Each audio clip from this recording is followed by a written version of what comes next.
ראשיתה של עמותת אתגרים היא בקרב הזה, ביומה האחרון של מלחמת יום הכיפורים. פגז של טנק מצרי פוגע בנגמ"ש ובו 19 לוחמים, שעליו מפקד קצין מילואים של סיירת חרוב, יואל שרון. 16 לוחמים נהרגים.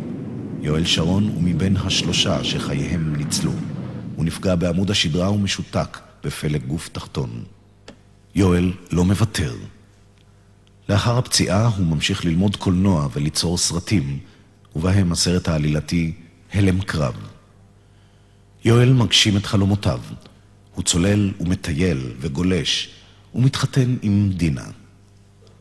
3 ילדיו, איתי, יניב ודניאל, גדלים עם אבא שרוחו יכולה לגוף, והוא כובש פסגה אחר פסגה. הביחד הזה, השותפות, אני חושב שהעובדה שהבן שלי יכול... תשמע, שחק כדורגל איתו לא יכולתי, את המתנה הזאת לא יכולתי לתת לו. אז הנה יש לי הזדמנויות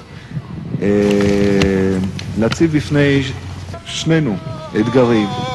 אבא שיש לו חזון, להפוך את חלומותיו האישיים וניסיונו האישי לעמותה שתסייע לכל הנכים בארץ. עמותת אתגרים. יואל שרון לא ויתר. את אומרת שאני לא אצליח, או שאת נותנת לי פקודה? אתה תצליח. או שזה... אני לא רוצה. את לא רוצה.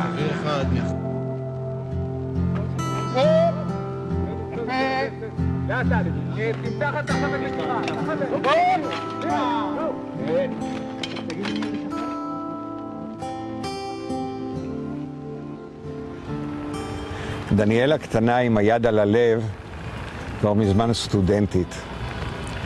באתגרים הקטנה גדלה והתרחבה והפכה למודל חיקוי בארץ ובעולם.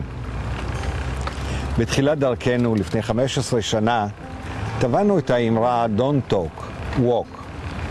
בלי מילים, עשייה. עשייה עם הרבה אהבה, יצירה עם הרבה הנאה. תראו, לכולנו יש מגבלות, אך יש לנו יותר יש. ועם היש הזה אתם יכולים להדליק הרבה אש.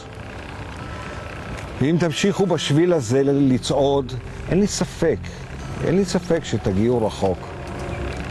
לפני כשנתיים העברתי את אש הלפיד לדפנה המנכ"לית, לדן היושב ראש, ולכם המדריכים, המתנדבים המדהימים, החניכים, והכי הילדים המקסימים.